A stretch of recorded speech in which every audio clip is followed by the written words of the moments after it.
우리 오늘 함께 보실 하나님 말씀은 사무엘상 15장 22절로 23절 말씀입니다. 사무엘상 15장 22절로 23절입니다. 구약성경으로 443쪽입니다. 두 구절이니까 우리 다 한 목소리로 함께 읽도록 하겠습니다. 사무엘이 이르되 여호와께서 번제와 다른 제사를 그의 목소리를 청종하는 것을 좋아하신 같이 좋아하시겠나이까. 순종이 제사보다 낫고 듣는 것이 순양의 기름보다 나으니 이는 거역하는 것을 점치는 죄와 같고 완고한 것은 사신 우산에게 절하는 죄와 같음이라. 왕이 여호와의 말씀을 버렸으므로 여호와께서도 왕을 버려 왕이 되지 못하게 하셨나이다. 아멘. 할렐루야. 네, 온라인으로 예배 드리게 되었는데요. 참 너무 안타까운 상황이지만 그럼에도 불구하고 오늘 말씀의 제목처럼 말씀 앞에 서 있을 수 있는 우리들이 되었으면 좋겠습니다. 오늘 본문의 내용은요, 이 두 구절을 읽었는데 사실 15장 내용을 1절부터 해서 계속해서 사울에 대한 얘기들을 다루고 있습니다. 성경을 보면, 사무엘상을 보면 하나님께서는 왕을 달라고 하는 요청에 따라서 사울을 이스라엘의 왕으로 세우셨습니다. 하나님께 택함을 받은 사울은 스스로를 부족하게 여겼던, 어쩌면 힘이 없어 보일 만큼 겸손했던, 그렇게 겸손해 보였던 겸손했던 사람이었습니다. 그러나 하나님의 영이 함께한 이유로 사울은 수많은 하나님의 능력들을 경험하게 됩니다. 가는 곳곳마다 전쟁에서 승리를 하고 왕정이라는 왕정 제도를 정착시키는 첫 번째 왕이 되었던 거죠. 그리고 오늘 본문 사무엘상 15장에서는 그 사울이 이 하나님의 명령을 따라서 아말렉과 전쟁을 하게 됩니다. 하나님은 사울에게 이렇게 명령을 하십니다. 15장 3절입니다. 지금 가서 아말렉을 쳐서 그들의 모든 소유를 남기지 말고 진멸하되 남녀와 소와 젖먹이는 아이와 우양과 낙타와 나귀를 죽이라 하셨나이다 하니. 그러니까 사울은 하나님의 말씀을 따라서 아말렉과 전쟁을 했고 승리했습니다. 그러나 사울은 하나님의 말씀에는 순종하지 못하는 모습을 보였습니다. 선지자가 이 사실을 알고, 사무엘 선지자가 이 사실을 알고 사무엘을 찾아갑니다. 그러나 사울은 자신의 불순종의 죄를 백성들의 탓으로 돌립니다. 백성이 원해서 진멸하지 않고 가지고 왔다라는 겁니다. 하나님께 제사를 드리기 위해서 백성들이 가지고 온 것이다 라고 이야기를 합니다. 그때 사무엘 선지자가 사울에게 이야기하는 말씀이 오늘 우리가 함께 본 본문 22절, 23절 말씀입니다. 그런데 여러분, 하나님께서 사울에게 어떠한 명령을 내리셨는지도 알겠고, 사무엘이 사울의 죄를 지적하는 것도 이해가 되는 부분입니다. 그런데 23절에 보면 이제 조금 우리가 어려운 본문이 나오는데 다시 한번 읽어보겠습니다. 시작. 이는 거역하는 것은 점치는 죄와 같고 완고한 것은 사신 우상에게 절하는 죄와 같음이라. 왕이 여호와의 말씀을 버렸으므로 여호와께서도 왕을 버려 왕이 되지 못하게 하셨나이다 하니. 이 23절에서 이 사울의 거역하고 불순종했던 죄들을 점치는 죄와 같다라고 하고, 그리고 완고한 것을 우상에게 절하는 죄와 같다라고 하는 것을 우리가 언뜻 그냥 생각 없이 읽으면 잘 이해가 되지 않는 본문이기도 합니다. 왜 하나님께서는 사울의 죄를 우상을 섬기는 죄와 같은 것이라고 말씀하셨을까? 순종하지 않는 것과 우상을 섬기는 것, 특별히 사울에게 있어서는 이게 어떻게 이렇게 비교가 될 수 있었을까 하는 물음표가 생기죠. 혹시 여러분들은 점을 봐보신 적이 있는지 모르겠습니다. 저는 점을 한번 가보고 싶긴 합니다. 그리스도인들은 가면 전개가 안 나온다라고 하더라고요. 근데 저는 그러면 난 나오면 어떡하지? 하는 이 불안감이 느껴서 안 나와야 되는데 하는 생각을 해본 적이 있습니다. 뭔가 가서 나올까봐 못 가겠는 그런 생각들을 해본 적이 있습니다. 점의 종류도 참 다양하다라고 합니다. 참 다양하죠. 타로점도 있고 쌀점도 있고 카드점도 있고, 그리고 사람들이 점집에서 보는 점에는 어떤 것들이 있는지 아십니까? 애정운, 그리고 진로운, 그리고 재물운, 그리고 이제 결혼을 한 가정에서는 이제 뭐 남편운, 자녀운, 그리고 사업운, 그리고 뭐 은퇴운, 이런 점들을 이제 보러 가는 거죠. 제가 이런 것들을 어떻게 하냐면 점집에 붙어 있는 홍보물을 보고 알았습니다. 이런 걸 홍보를 하더라고요. 이런 점을 본다는 거겠죠. 사람들이 관심을 가지고. 그래서 이런 것들을 알고 싶어 해서 복비를 들고 이제 점집을 찾아가는 겁니다. 여러분, 이런 점장이들의 이 홍보의 내용들을 알면 사람들이 점을 치는 이유를, 그 마음이 뭐 어떤 마음인지를 우리가 발견할 수 있죠. 심리적으로 물질적인 안정감을 찾고 싶어서, 조금 더 정직하고 좀 더 노골적으로 말한다면 고생을 좀 피하고 싶고, 좋은 것을 좀 취해서 더 편하게, 좀 더 편하게, 그리고 좀 더 높은 자리에 올라가서 살아보려고 하는 것이, 그러고 싶은 마음이 이제 점치는 기본적인 마음에 깔려있는 마음인 거죠.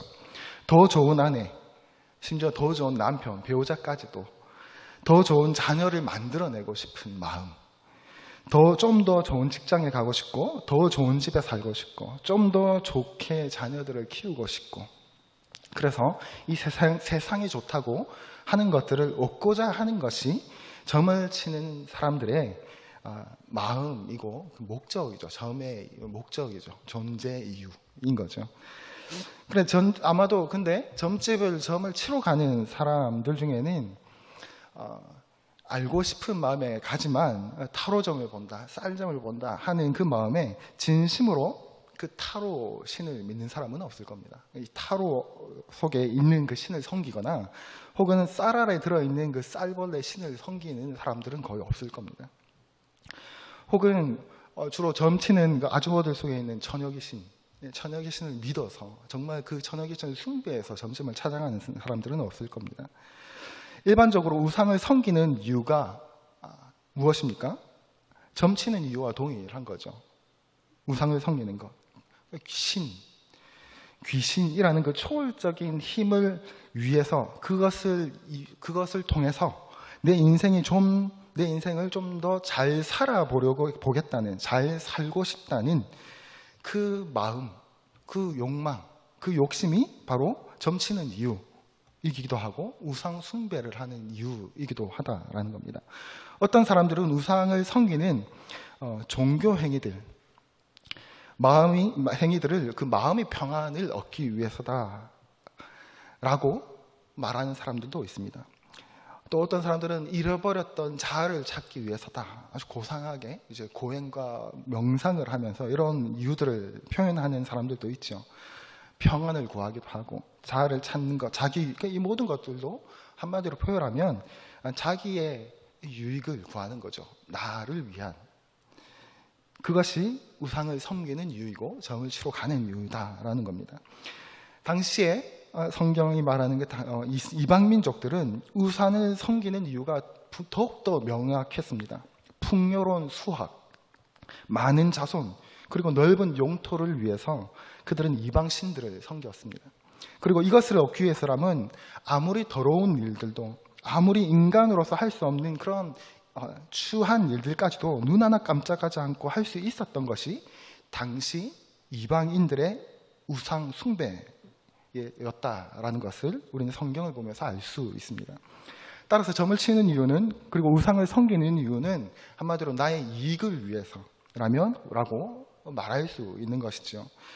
아무리 멋진 말로 포장을 하고 아무리 멋진 형식으로 그들의 종교 행위를 포장할지라도 결국 우상을 섬기는 사람들은, 점을 치는 사람들이 원하는 것은 신의 어떤 초월적인 힘을 이용해서 내가 잘 사는 것이 목적이라는 겁니다. 이제 사무엘 선지자가 사울에게 점치는 것과 우상 섬기는 일로 그 죄를 지적한 것이 조금 이해가 되시는지 모르겠습니다. 사울은 자신이 가지고 있는 것을 지키기 위해서, 그리고 자신이 얻고 싶은 것을 얻어내기 위해서 마치 이방 신을, 우상을 섬겼던 것처럼 하나님을 이용하려고 들었기 때문에 성경은 사울의 죄를 점치는 죄, 우상을 섬기는 죄로 이야기하고 있다라는 겁니다. 하나님께서 허락하시는 왕의 지위를 통해서 자신이 높아지기를 원했고, 하나님께서 승리하게 하신 그 전쟁을 통해서 자신의 이름을 떨치기 원했고, 하나님의 명령을 듣기보다는 자신의 유익을 따라서 전쟁의 전리품들을 챙겨오고, 심지어 하나님 앞에 회개해야 되는 그 순간에도 사울은 자신의 높아짐을 위해 하나님을 이용하려고 했습니다. 25절을 보면 좀 더 정확해집니다. 자신의 죄를 회개하는 장면에서 사울이 사무엘에게 요청하는 것이 나옵니다. 25절입니다. 읽겠습니다. 시작. 청하오니 지금 내 죄를 사하고 나와 함께 돌아가서 나로 하여금 여호와께 경배하게 하소서 하니, 나와 함께 가서 여호와께 경배할 것을 요청합니다. 또 30절에 다시 한번 내가 죽었다라고 하면서 요청하는 장면에서 사울에게 또 요청하는 것이 나옵니다. 함께 읽겠습니다. 사울이 이르되 내가 범죄하였을지라도 이제 청하옵나니 내 백성의 장로들 앞과 이스라엘 앞에서 나를 높이사 나와 함께 돌아가서 내가 당신의 하나님 여호와께 경배하게 하소서 하더라. 구절에서 무엇이 문제인지 보이십니까? 너와 함께 돌아가서 장로들과 이스라엘 백성들 앞에서 나를 높이고 여호와께 제사할 것을 원합니다. 나와 함께 가십시다. 누구나 인정하는 그 선지자를 나와 대동해서 나를 그렇게 하게 해달라는 것이죠. 그의 관심은 내가 정결해지는 것, 하나님 앞에 회개하는 것, 무릎 꿇는 것이 아니고, 하나님의 말씀을 지키는 것에 있는 것이 아니고, 자신의 위치, 권력을 지키고 내 이름을 높이는 것에 사울의 관심이 있었다라는 겁니다. 내가 잘못한 것을 인정할 테니 당신도 나를 위해서 함께 가달라. 왕인 내가 이만큼 했으면 너도 나를 좀 도와달라 하는 태도를 보이고 있는 겁니다. 혹시라도 사무엘이 선지자인 사무엘이 나를 버려서 자신의 왕의 자리가 위협받을까?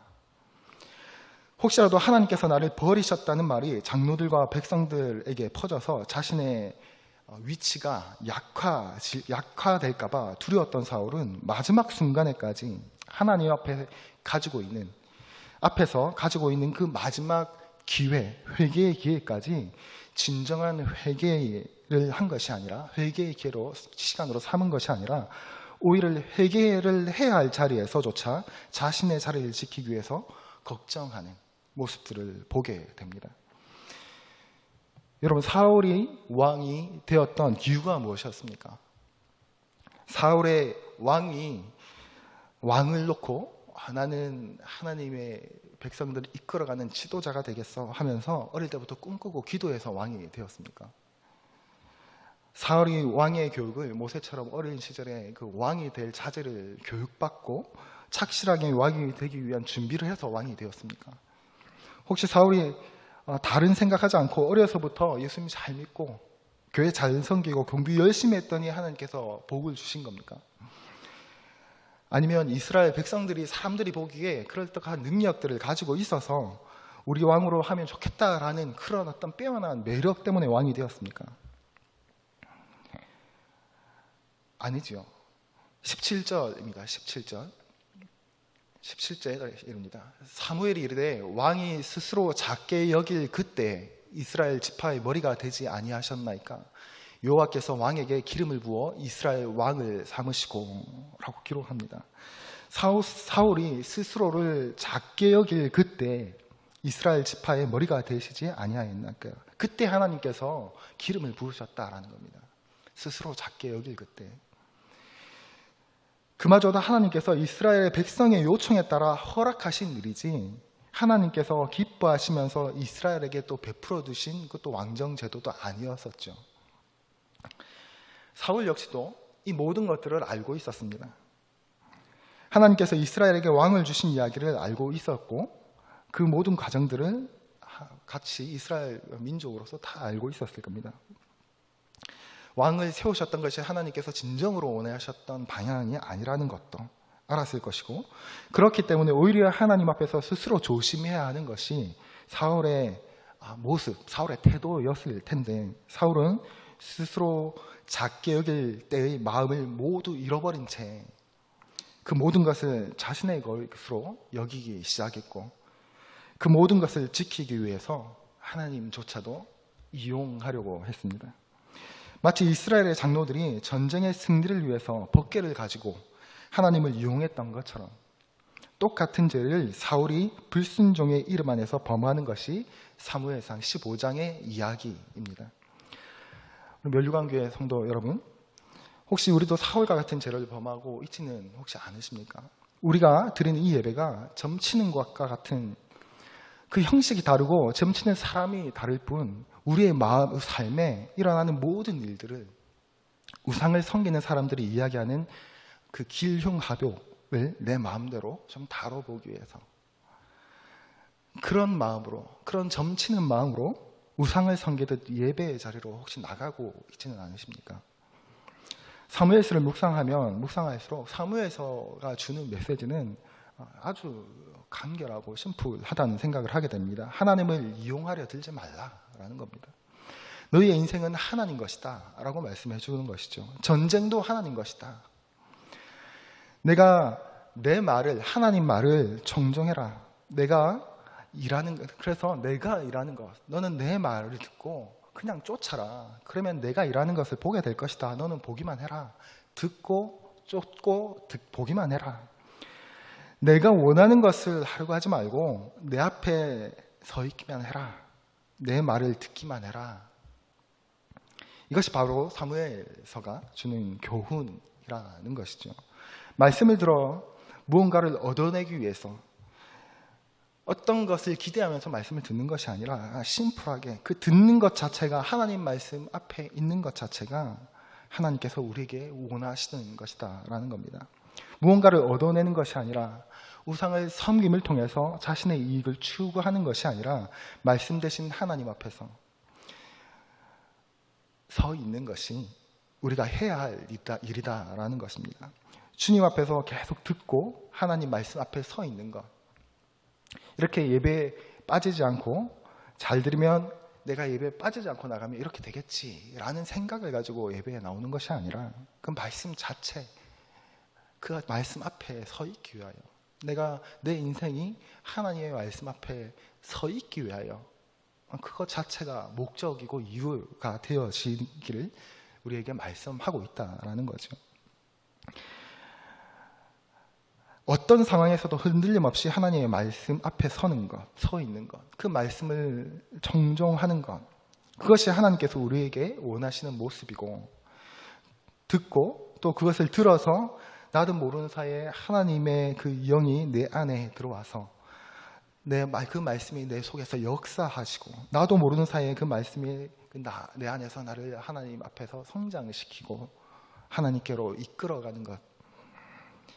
내가 어떤 상황에 처해 있든지 간에, 어쩌면 한나와 같이 아이가 없는, 아이를 낳지 못하는 상황에 있든지, 아니면 어떤 전쟁 가운데서 패한 상황이든지, 아니면 왕이 되어 내가 하늘만큼 교만해질 수도 있는 그런 상황이었든지, 아니면 우리 가운데 그 죽음의 위기가 눈앞에 두고 있는 상황이든지, 아니면 나라가 망하는 상황이든지, 아니면 심지어는 다윗과 같이 간음과 살인죄를 저질러 하나님께 범죄하였던 상황이든지, 하나님 앞에 똑바로 서 있는 것, 하나님 그 말씀 앞에 서 있는 것이 사무엘서가 우리에게 주는 메시지다라는 겁니다. 하나님께서 나의 마음에 합한 자라고 말씀하셨던 다윗과 사울의 차이는 크지 않습니다. 난 하나이지요. 누가 더 훌륭하고 누가 못났고, 아니면 누가 더 능력이 있고, 누가 더 많은 것을 가졌고, 이런 것에 달려있는 것이 아니라, 골리앗 앞에 서 있어도 하나님 앞에 서 있었던 다윗, 광야 앞에서 죽음을 앞두고 있어서도 하나님 앞에서 서 있었던 다윗, 자신을 죽이려고 하는 적들이 자신을 끊임없이 쫓아오는 상황에서조차도 하나님 앞에 서 있었던 다윗. 심지어는 간인과 살인이라는 죽을 수밖에 없는 죄 가운데 빠져 있을 때조차도 혼나고 벌을 받더라도 나는 하나님 앞에 서서 하나님 말씀 앞에서 혼나고 벌을 받겠다. 내가 심지어 범죄했을 때라도 내가 하나님 앞에서 떠나지 못하겠다라고, 좋은 상황이든지 나쁜 상황이든지 어떤 상황에서든 하나님 앞에, 하나님의 말씀 앞에 서 있었던 다윗. 이것이 사울과의 차이겠지요. 반면에 사울은 어땠습니까? 수많은 승리를 하고 있던 상황에서도 사람들의 시선을 두려워했습니다. 자신의 자리를 잃을까 두려워했던 사울이고, 수많은 재물을 소유하고 있었음에도 불구하고, 회개할 수 있는 기회가 주어졌음에도 불구하고 하나님을 두려워했던 것이 아니라 사람의 눈을 두려워하면서 사람들 앞에 서 있었고, 사람들의 말 앞에, 세상의 말 앞에 서 있었다라는 겁니다.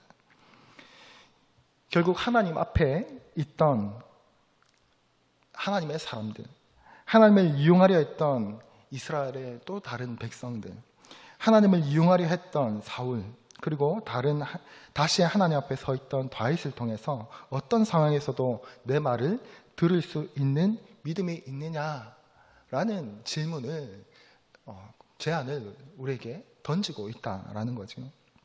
어떤 상황에서도 나만 보고 서 있을 수 있겠느냐? 어떤 상황에서도 내 말을 존중할 수 있겠느냐? 그 믿음이 너희에게 있느냐라는 말을 우리에게 하고 있습니다. 우리를 둘러싼 모든 상황에서도, 우리가 높아지는 상황에 있다 할지라도, 우리를 내리누르는 그런 상황에 있다 할지라도, 어떤 상황에서든지 끊임없이 하나님이 나를 바라보고 내가 하나님의 말씀 앞에 서 있을 수 있느냐라고 사울과 다윗을 통해서 말씀해주고 있는 것이죠.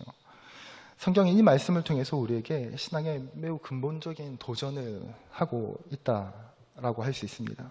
멸류관교회 성도 여러분, 우리가 기도를 통해서, 오늘 같은 기도의 자리를 통해서 얻어내는 것도, 기도를 통해서 뭔가를 하나님 앞에서 얻어내는 것도 능력이라고 말할 수 있겠지만, 어떤 상황에서든지 기도를 할 수 있는 것이 어쩌면 우리에게 진정한 능력이 아닌가 하는 생각을 하게 됩니다. 기도를 통해서 내가 꿈꾸던, 내가 기대하던 어떤 것을 얻어내는 것도 감사한 일이지만, 어떤 상황에서도 하나님만 바라보고 서 있을 수 있는 것이 믿음이라는 것이죠. 구하는 기도를 하지 말자라는 말을 하고 있는 것은 아닙니다. 바라는 것이 없어야 한다는 것도 아닙니다. 구하는 기도를 하지 말라는 것도 아니죠. 죄를 지어도 하나님 앞에서 서서 혼나고, 죄를 지어도 하나님 말씀을 들으면서 혼나고, 원하는 것을 구하고 기도하되 원하는 것으로 우리의 시선을 빼앗기는 것이 아니라 구하되 하나님만을 바라보고 있어야 한다라는 말을 하고 있다라는 겁니다. 그래서 그 어떤 상황에서도 하나님을 바라보고 하나님을 향해 서고 하나님의 말씀을 들음으로써 나를 끊임없이 유혹하는 그 세상의 소리들, 내 마음의 소리들을 끊임없이 차단하고, 끊임없이 하나님의 생각과 하나님의 마음과 하나님의 말씀이 내 영혼을 채우도록 하는 것이 우리의 목표가 되어야 한다는 것입니다. 그렇게 할 수 있는 것이 믿음이 있는 사람이고, 그렇게 할 수 있는 사람이 능력이 있는 사람이다라고 할 수 있습니다. 멸류관교회 성도 여러분, 무엇이 의미 있는 삶이고 무엇이 가치 있는 삶이고 우리가 잘 사는 삶이라고 할 수 있습니까? 내가 원하는 것을 얻어내는 것이 진짜 하나님 앞에 의미 있는 삶이라고 생각하시나요? 혹시 내가 꿈꾸고 있는 것, 내가 기대하는 것을 이루는 삶이 하나님 앞에서 의미 있는 삶이다라고 생각하십니까? 그것이 이루어지면 정말 내 인생에 가치가 있고 의미가 있는 인생이 될 것이다 라고 여러분들 말할 수 있겠습니까? 하나님 앞에 의미 있는 삶은 하나님의 말씀 앞에 서 있는 삶이라고 말씀합니다. 때로는 넘어지고, 때로는 무릎 꿇고, 때로는 두들겨 맞아도 하나님 말씀 앞에 서 있는 것이죠. 내 뜻과 달라도 하나님 말씀 앞에 서서 그 말씀을 듣는 것입니다. 내 생각과 때로는 달라도 내가 원하는 것을 하나도 이루지 못할 것 같아도 하나님 말씀 앞에 서 있는 것입니다. 그래서 하나님 앞에 서 있는, 하나님 말씀 앞에 서 있는 그것이 그럴 때, 서 있을 때 내가 누구인지를 보게 되고, 그래서 하나님 말씀이 내 앞에서 충만해지게 되는 것이고, 그럴 때 우리는 진심으로 하나님 한 분을 섬길 수 있게 됩니다. 우리는 이 사실을 망각해서는 안 됩니다. 우리가 매일 교회에 나오고 하나님을 섬기고 우리가 현실의 문제에 맞닥뜨려 있으면서 조금만 우리의 마음이 흐려지면 우리는 착각합니다.